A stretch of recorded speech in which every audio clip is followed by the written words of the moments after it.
राम के दास। तो यहाँ भैया कुंठा ही कुंठा है, लेकिन भागवत में आया है कि यहाँ पर जो कथा हो रही है, जो यज्ञ हो रहा है, ये वैकुंठ में नहीं होता है। न तत्र वैकुंठ कथा सुधापगो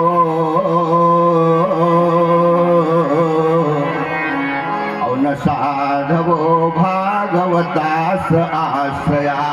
यहाँ यज्ञ हो रहा है, लेकिन वैकुंठ में न यत्र यज्ञेश मखो महोत्सवा।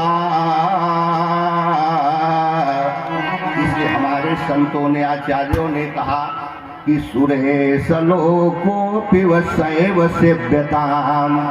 यहाँ रुद्र भगवान के नाम से आहुति डाली जा रही है, यज्ञ हो रहा है, लेकिन वैकुंठ में यज्ञ और कथा नहीं होता है।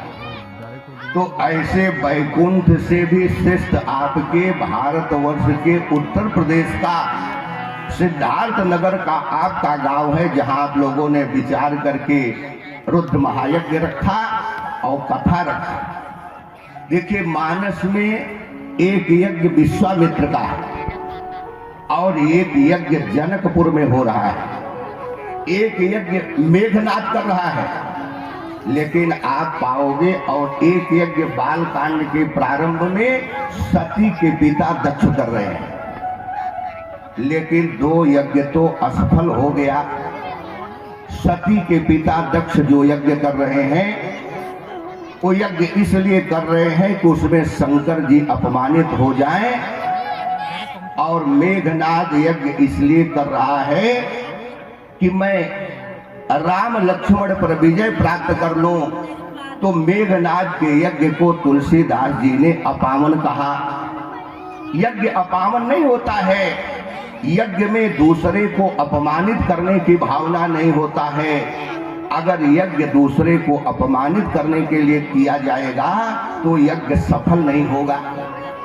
लेकिन याद रखिएगा, यज्ञ में एक भी आदमी अगर असंतुष्ट हो जाए, नाराज हो जाए, तो समझिए यज्ञ सफल नहीं है, और यज्ञ मेघनाद का क्या है, अपावन है। लेकिन एक यज्ञ कौन है? एक यज्ञ में बाधा आ रही थी विश्वामित्र। वो विश्वामित्र पुरुषार्थवादी हैं, लेकिन ऐसे पुरुषार्थवादी विश्वामित्र का यज्ञ सफल तब हुआ जब भगवान को लेके आए। आपका ध्यान मैं एक अच्छे यज्ञ की तरफ ले चलूं। जब राम जी आ गए तो विश्वामित्र का यज्ञ सफल हो गया। हम दो तैयार हैं, साधे गहि करबान, और मुनिवर यज्ञ शुरू करो, निर्भय हो के आप।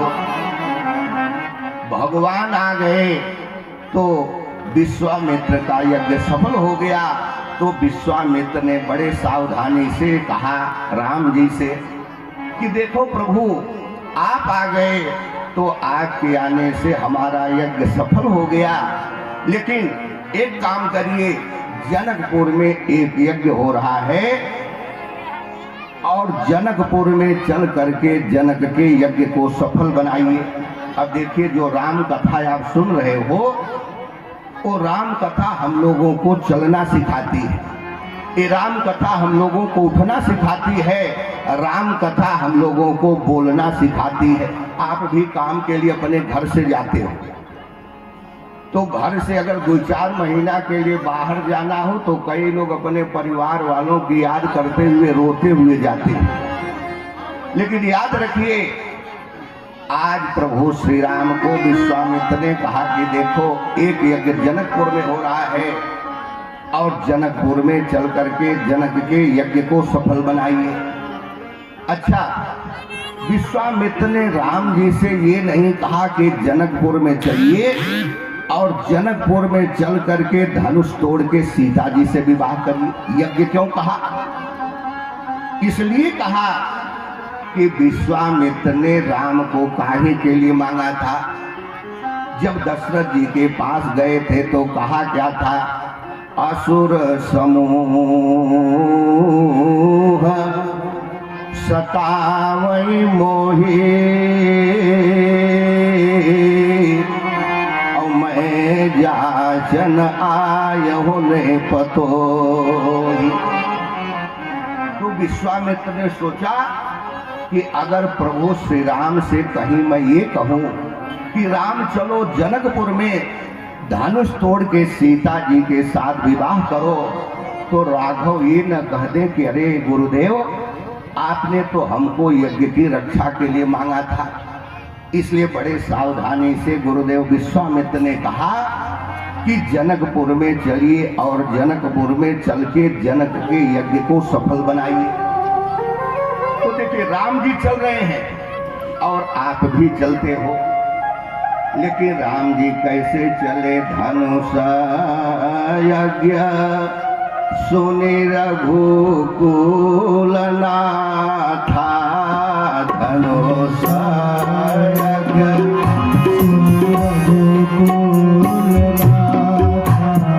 धनुष यज्ञ सुनि रघुकुल नाथा, धनुष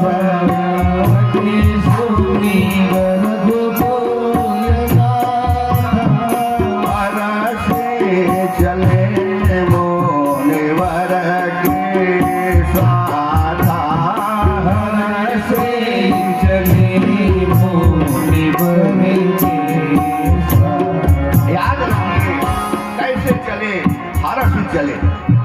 याद रखिए चाहे राम जी की यात्रा हो और चाहे हनुमान जी की यात्रा हो, ये राम कथा हम लोगों को चलना भी सिखाती है।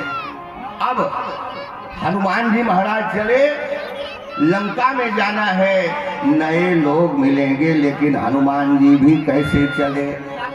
अस कहिनाई सबन कहु माथा, अस कहिनाई सबन माथा, अस कहिनाई सबन कहु माथा, अस कहिनाई सबन कहु माथा, देवो हरषि धरि रघुनाथा, चले वो हरषि धरि रघुनाथा। याद रखिए हमारे प्रभु श्री राम चले तो कैसे चले? बोले हर्षि चले मुनिवर के साथ। और हनुमान जी भी चले तो कैसे चले? बोले अस कहिनाई सबन कहु माथा, और चले वो हर्षि धरि रघुनाथ। हृदय में रघुनाथ जी की पावन झांकी है और ऐसे पावन झांकी को हृदय में धार करके हनुमान जी महाराज चल रहे हैं। आप भी चलो तो कैसे चलो? मानस की ये बात याद रखो। और हमारे भगवान उठते कब हैं? याद रखिएगा हमारे भगवान देर से नहीं उठते। अब प्रभु श्री राम की यात्रा कहाँ हो रही है? जनकपुर की तरफ हो रही है, क्योंकि धनुष यज्ञ सोने रघुकुल नाथा, धनुष यज्ञ सोने रघुकुल नाथा, हर्षि चले मोनिवर के साथ, हर्षि चले मोनिवर के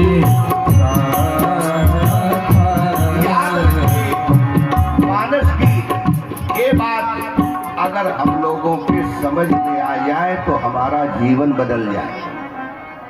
राम जी उदास होके नहीं चले, हनुमान जी उदास होके नहीं चले, और हम लोग चलते हैं तो थोड़े दिन घर से बाहर हो जाना हो उदास होते हैं। लेकिन फिर भगवान की कृपा देखो, जनक जी को तो भगवान का चढ़ बाद में मिला। भगवान जैसा हितैषी हमारा कोई नहीं है, क्योंकि एक कवि ने बड़ा सुंदर भाव सजाया है बालक पैदा हुआ तो उसको क्या सिखाया गया? बोले 100 में सिखाया गया, धरा धाम सत्य है। बालक पैदा हुआ तो उसको बताया गया कि दुनिया में धरा धाम सत्य है। लेकिन वही बालक जब जवान हुआ तो यौवन में सिखाया गया, अर्थ काम सत्य है। जवान हुआ बालक, उसको बताया गया अर्थ काम सत्य है। लेकिन ध्यान से सुन लेना, पिजड़े का पंछी, अरे भैया जब पिजड़े को छोड़ चला तो अंत में सिखाया गया राम नाम सत्य है। अंत में सिखाया गया राम नाम सत्य है। तो अंत में सबको ले जाते समय राम नाम सत्य बोलने से कल्याण नहीं होगा। हम शुरू से जीवन में याद रखें कि दुनिया में भगवान से जुड़े बिना हमारा कल्याण नहीं होगा। एक भजन है और दूसरा भोजन है। कभी आपने विचार किया? भजन, भजन में मात्रा नहीं है और भोजन में मात्रा है। लेकिन हम लोग उल्टा करना चालू कर दिए। भजन तो 3 घंटे 4 घंटे कर लिए तो मानते हैं बहुत हो गया, और भोजन 4 रोटी खाना है तो दबा के 8 रोटी खा लेंगे। लेकिन याद रखिए, भोजन में मात्रा से करना, क्योंकि अजीर्णम विश्व भोजनम, ज्यादा भोजन कर लोगे, बड़ा अच्छा चीज खाओ तो भी नहीं पचेगा। लेकिन भजन जितना करोगे उतना कल्याण होगा। और ऐसे हमारे प्रभु दयालु हैं कि जा रहे हैं जनकपुर की तरफ, लेकिन भगवान आगे आगे गुरुदेव विश्वामित्र है, पीछे पीछे राम जी हैं, फिर लक्ष्मण जी हैं, जनकपुर की तरफ जा रहे हैं। लेकिन देखा क्या? आश्रम एक देख मग माहे, और खग मृग जीव जंतु तहनाहि। एक शांत आश्रम भगवान ने देखा। अच्छा, आगे विश्वामित्र है, आप 3 लोग कहीं जाते रहो तो तीनों लोग एक साथ चल रहे हो तो सबसे पहले वो देखेगा जो सबसे आगे रहेगा। आगे गुरुदेव है, लेकिन गुरुदेव ने नहीं देखा। देखा किसने? राम जी ने देखा। एक शांत आश्रम है, और जो ही देखा तो हाँ खग मृग जीव जंतु तहनाए, खग मृग जीव जंतु कोई नहीं है। और याद रखिएगा, जिसको कोई नहीं देखता है उसको या तो भगवंत देखते हैं या तो उसको संत देखते हैं। भगवान ने पूछ दिया, पूछी मुनि शीला प्रभु देखी,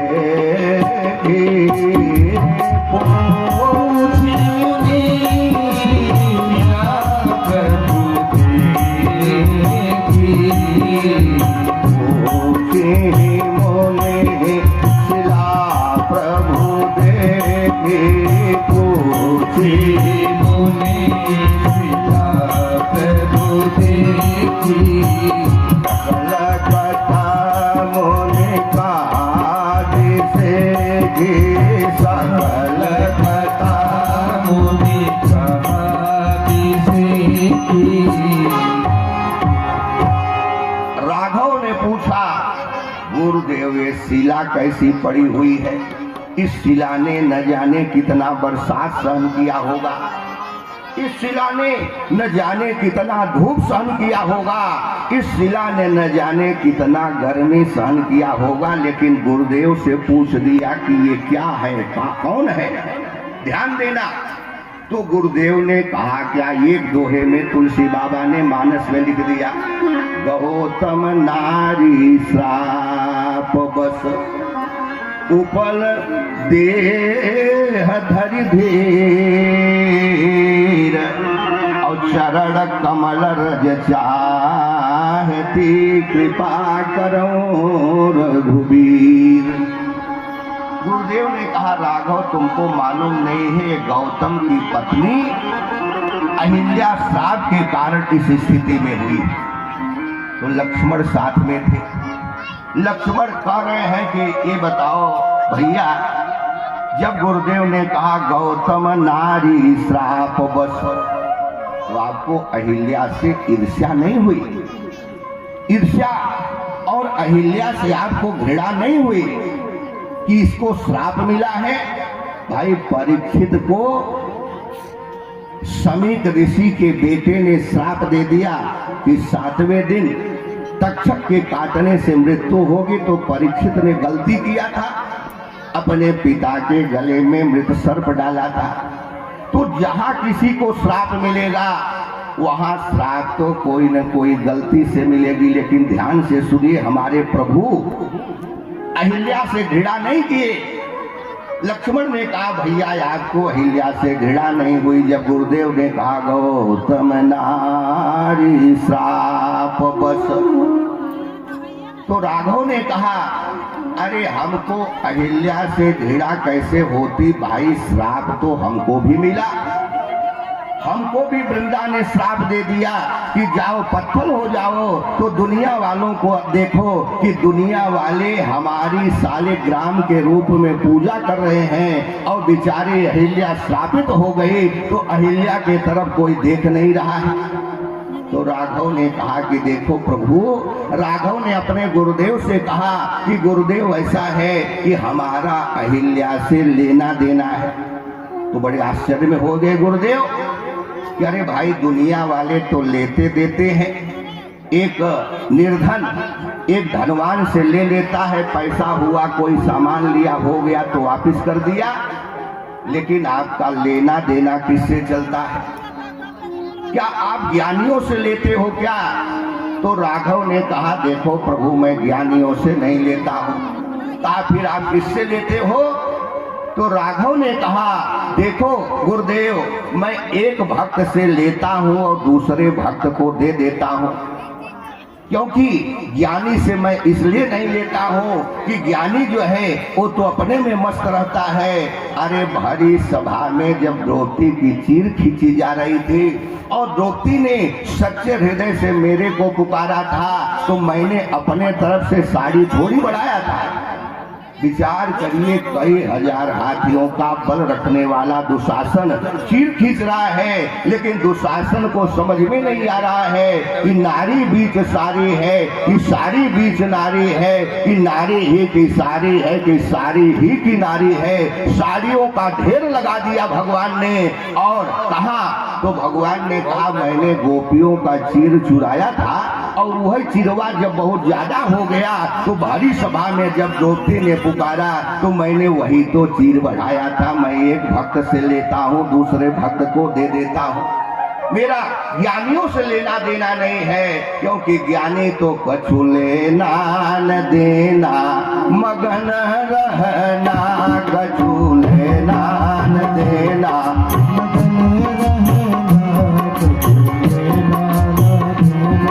मगन रहना हो मगन रहना, मगन रहना हो मगन रहना, कछु लेना न देना, मगन रहना कछु लेना न देना, मगन रहना कछु लेना न देना।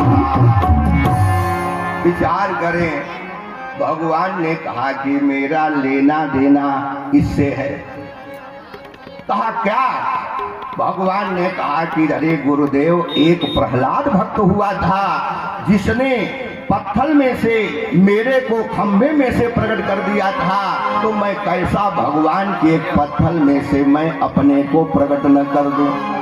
क्योंकि जब पूछा गया, खड्ग लेके प्रहलाद का पिता हिरण्यकश्यपु खड़ा हो गया और कहा ये बताओ तुम्हारे भगवान कहाँ हैं? तो कहा हमारे भगवान तो खंबे में भी हैं। क्योंकि कहाँ भगवान हैं? बोले नहीं अंदर में नहीं बाहर में,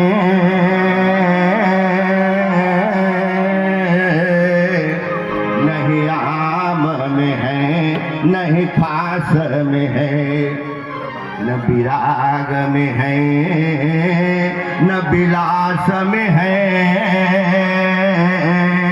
यदि प्रेम है तो प्रभु पास में है। याद रखिए, अगर प्रेम आपके अंदर होगा तो भगवान आपके पास है, क्योंकि प्रेम परिचय को पहचान बना देता है, प्रेम मरुभूमि को गुलिस्तान बना देता है। अरे मैं आप बीती कहता हूँ, औरों की नहीं, प्रेम इंसान को भगवान बना देता है। तो आप दुनिया से जैसा प्रेम कर रहे हो वैसा प्रेम आपका भगवान से हो जाए। हमारे भगवान प्रेम के भूखे। कहा चरण कमल रज चाहती। अच्छा, गुरुदेव ने अहिल्या उद्धार के लिए राघव से निवेदन रज से किया। रज से क्यों किया? यद्यप रामचरितमानस में अहिल्या उद्धार रज से नहीं हुआ, चरण से हुआ। तो रज क्यों कहा? जैसे वृंदावन में आप जाओ, वृंदावन के भूमि की बड़ी महिमा, गंगा की मिट्टी की बड़ी महिमा। धूल पर लोग पैर रख के चलते हैं, लेकिन गुरुदेव ने कहा देखो राघव, अहिल्या की जो भूल हुई है वो रजोगुण से हुई है। क्योंकि अभी आचार्य जी चर्चा कर रहे थे, काम क्रोध लोभ त्रिविधम नरकस्येदम द्वारनाशन आत्मनः काम क्रोधास्तथा लोभात् अस्मात् एतत्त्रयं त्यजेत्। काम क्रोध मद लोभ सब नाथ नरक के पंथ। अगर अतिरेक होगा, काम संतानोत्पत्ति के लिए मर्यादित काम का प्रयोग है। काम कराने के लिए सेवक के ऊपर क्रोध करना उचित है, काम के बदले लाभ की आशा रखना उचित है। लेकिन अगर ये ज्यादा हो जाएगा तो क्या होगा? बोले ये नरक की तरफ ले जाएंगे। पूछा गया बाबा नरक से कैसे बचे? तो ये कई उपाय बताया, काम क्रोध मद लोभ सब नाथ नरक के पंथ। और भैया सब परिहरि रघुबीर ही भजहु भजई जहि संत। एक अंतर है, अगर कथा सुने रहोगे, अगर भगवान का नाम लिए रहोगे तो आपके अंदर बुराई भी आएगी तो बुराई भी अच्छाई के रूप में बदल जाएगी। इसलिए कहा कि चरण कमल रज चाहती कृपा करो रघुबीर। ये चरणवत कमलों की रज चाहती है, इसलिए राघव कृपा करो। इसलिए कहा कि अहिल्या की भूल जो थी वो रजोगुण से हुई थी। ये काम क्रोध जो विकार है, ये विकार कब आता है?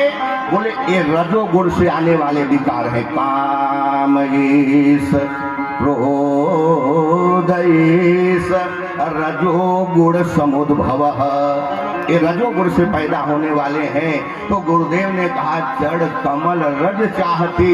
ये जो भूल अहिल्या की हुई है, हे राघव, उस भूल को अपने चरणवत कमलों की रज देके दूर करो। लेकिन हमारे प्रभु ने रज से उसका उद्धार नहीं करा। दूसरे ग्रंथों में आया है कि भगवान के जड़ का रज उड़ के जब अहिल्या से स्पर्श हुआ तो अहिल्या जो पाषाण हो गई थी वो अहिल्या सुंदर नारी के रूप में बदल गई। लेकिन हमारे बाबा तो अहिल्या का उद्धार कैसे करा रहे हैं? पर सद पद पावन शोकन सावन प्रगट भई तप पुंज सही देखत रघुनायक जन सुखदायक सन्मुख होई कर अति प्रेमय धीरा पुरत शरीरा मुख नहीं आवत वचन कही अतिशय बड़ भागी चरणन लागी जुगल नयन जलधार वही। भगवान ने शरीर स्पर्श कराया। तो बताइए अगर आपके गांव में आना हो तो बताइए आपके गांव की तरफ कोई आएगा कि इलाहाबाद काशी जाएगा? लेकिन इस प्रसंग के माध्यम से सरल भाषा में आप समझना, जनक ज्ञानी है, लेकिन जनक को भगवान का जड़ बाद में मिला, लेकिन उसके पहले पतिता अहिल्या को मिल गया। हमारे भगवान एक तरफ तो आप याद रखिए, तुलसी बाबा ने कहा निर्मल मन जन सो मोहि पावा,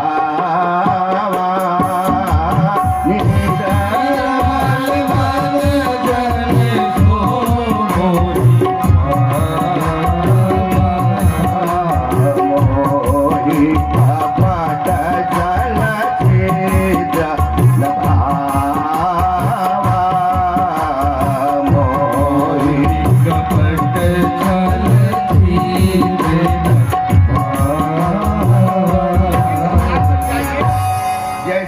यज्ञ समिति और कथा में ये कोई लिख दे कि हाँ वही आदमी आएगा जो झूठ न बोले, तो बताइए कोई आएगा? कलयुग में झूठ बेले बिला काम नहीं चलेगा। लेकिन एक तरफ बाबा ने कहा निर्मल मन जन सो मोहि पावा,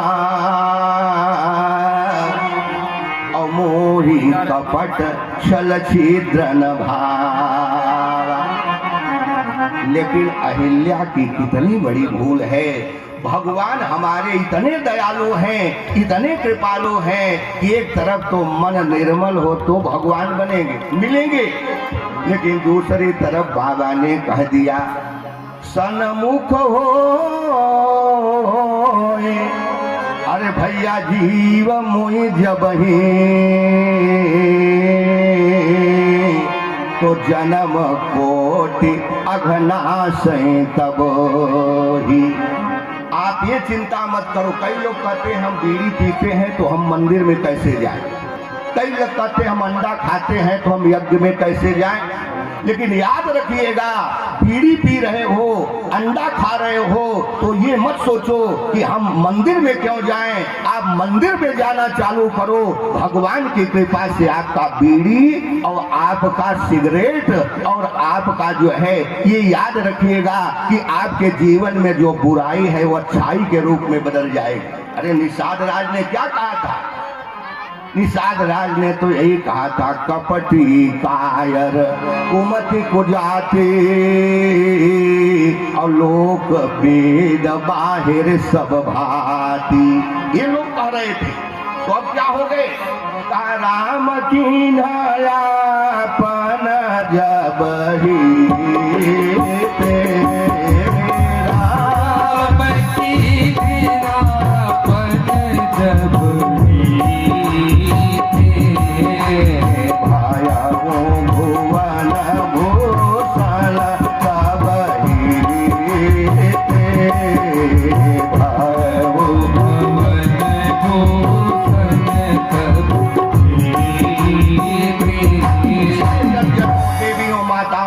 भाइयों याद रखिए, भगवान जैसा हितैषी कोई नहीं है। अहिल्या को चढ़ स्पर्श कराया तो बाबा ने कह दिया अतिशय बड़भागी। मानस में 18 बड़भागी है, हनुमान जी एक जगह बड़भागी नहीं है। बड़भागी अंगद हनुमाना और चरण कमल चापत विधिनाना। हनुमान सम नहीं बड़भागी और नहीं को राम चरण अनुरागी। आह धन्य लक्ष्मण बड़भागी और राम पदार बिंद अनुरागी। गीत ने प्राण त्यागा, तब बाबा ने कहा राम काज अरे कारण तनु त्यागी और हरिपुर गय परम बड़भागी। अब इनसे तुलना करें, लेकिन बाबा ने वही उपाधि किसको दिया? अतिशय बड़भागी चरण न लागी और जुगल नयन जलधार बही। चढ़ स्पर्श कराया। अहिल्या जो पाषाण थी वो पाषाण से नारी हो गई। तो तुलसी बाबा को एक प्रेरणा मिला। और वही पेड़ा तुलसी बाबा ने आप सभी को दिया। बोले प्रभु तो ऐसे हैं कि अस प्रभु दीन बंधु हरि, कारण रहित दयाल। और तुलसीदास ते ताहि भज, छाड़ कपट जंजाल। याद रखिए, ये राम कथा आप लोग सुन रहे हो, आपका जीवन बदल जाएगा। हमारे प्रभु क्या है? दीन बंधु। बोलिए दीन बंधु भगवान की। भगवान विभीषण रावण का भाई है, लेकिन ऐसा विभीषण जब राम के पास आ गया तो राम जी ने विभीषण में क्या देखा था? दीन वचन सुने प्रभु मन भावा, दीन वचन सुने प्रभु मन भावा, दीन वचन सुने प्रभु मन भावा, दीन वचन सुने प्रभु मन भावा। विशाल गही हृदय